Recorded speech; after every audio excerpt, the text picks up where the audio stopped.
প্রধান সমুদ্র রুটগুলোতে বিশেষ করে বাংলাদেশ চীন রুটে ফ্রেট চার্জ বা পণ্য পরিবহনের খরচ বৃদ্ধি স্থানীয় ব্যবসাগুলোর জন্য গুরুতর এক পরিস্থিতি সৃষ্টি করেছে। কারণ কোভিড-19 মহামারীতে বিগত প্রায় 2 বছর ধরে ব্যবসায়ী প্রতিষ্ঠানগুলো ইতিমধ্যেই অর্থনৈতিক চ্যালেঞ্জের সম্মুখীন। বর্ধিত এই চার্জের সঙ্গে চালানে বিলম্ব, কাঁচামাল থেকে শুরু করে জরুরি চিকিৎসা সামগ্রী সহ বেশিরভাগ পণ্যের উৎপাদন খরচ বাড়িয়েছে। এভাবে খরচ বাড়তে থাকলে বড় ধরনের ব্যবসায়িক ক্ষতি হবে বলে জানিয়েছেন ব্যবসায়ীরা।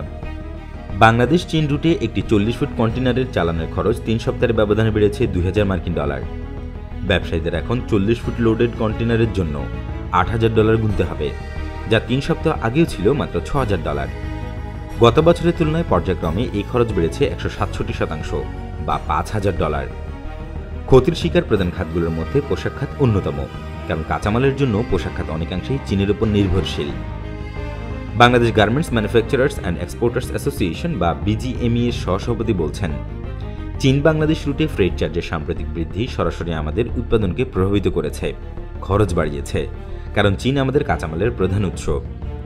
আন্তর্জাতিক ফ্রেট চার্জ বৃদ্ধি ছাড়াও সাম্প্রতিক জ্বালানি তেলের মূল্য বৃদ্ধিকরণে স্থানীয় পণ্য পরিবহনের খরচ বেড়েছে, তাই এখন আমাদের লজিস্টিক খরচ বেড়েছে দ্বিগুণ। প্রতিকূল পরিস্থিতি সত্ত্বেও নতুন বছর শুরু হওয়ার সঙ্গে সঙ্গেই আমাদের কর্মীদের বেতন 5% বাড়াতে হচ্ছে, কিন্তু আমাদের ক্রেতারা পণ্যের দাম বাড়াচ্ছেন না।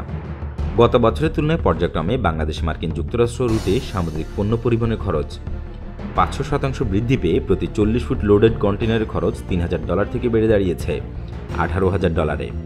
অন্যদিকে ইউরোপ রুটের খরচ 400% বেড়ে হয়েছে প্রায় $12500।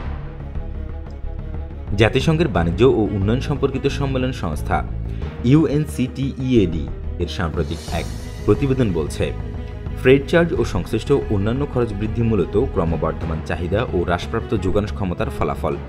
এর পাশাপাশি শ্রমিকদের অভাব ও বন্দর অঞ্চলগুলোতে চাপিয়ে দেওয়া করোনা ভাইরাসের বিধিনিষেধ তো আছেই। রিভিউ অব ম্যারিটাইম ট্রান্সপোর্ট 2021 শীর্ষক ওই প্রতিবেদনে পূর্বাভাস দেওয়া হয়েছে, পণ্য পরিবহনের এই উচ্চ খরচ বা ফ্রেট চার্জ 2023 সাল পর্যন্ত বহাল থাকতে পারে। উন্নয়নশীল দেশগুলোর ক্ষতির পূর্বাভাস দিয়ে প্রতিবেদনটিতে আরও বলা হয়েছে, যদি কন্টেনার ফ্রেট চার্জ বাড়তে থাকে তাহলে বিশ্বব্যাপী আমদানি মূল্যের স্তর এখন থেকে 2023 সালের মধ্যে 11% বৃদ্ধি পেতে পারে। সেই সঙ্গে ভোক্তা মূল্য স্তর বৃদ্ধি পেতে পারে 1.5% পর্যন্ত। বাংলাদেশ ইতিমধ্যে পণ্য চালানোর জন্য স্থানীয় পণ্য পরিবহন ভাড়ার পাশাপাশি অন্যান্য খরচের হারও বৃদ্ধি করেছে। এই ভাড়া বৃদ্ধি সবার জন্যই একটি উদ্বেগের বিষয় হয়ে দাঁড়িয়েছে, কারণ ব্যবসায়ীরা চট্টগ্রাম বন্দরের বাইরে বন্দরগুলোতে নোঙর করা বড় জাহাজ থেকে ছোট বা হালকা জাহাজে করে তাদের পণ্য নিয়ে আসেন। বর্তমানে WTCর অধীনে 1300টি জাহাজ রয়েছে। এছাড়া সড়ক পরিবহনের ভাড়াও 25% বেশি বেড়েছে, কারণ গত বছরের নভেম্বরের শুরুতে সরকার ডিজেল ও কেরোসিনের দাম 23% বা $15 বাড়িয়েছে। কয়েক মাস আগে চট্টগ্রাম বন্দর থেকে ঢাকায় পণ্য বোঝাই কন্টেনার পরিবহনের গড় খরচ ছিল $15,000, কিন্তু সম্প্রতি তা বেড়ে হয়েছে $25,000 থেকে $30,000।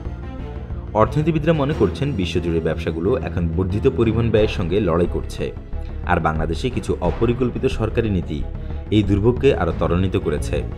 এমন সময় ডিজেলের দাম $15 বাড়ানোর সরকারের সিদ্ধান্ত এসেছে, যখন ব্যবসা বাণিজ্য মহামারীর প্রভাব থেকে পুনরুদ্ধারের লড়াই করছে।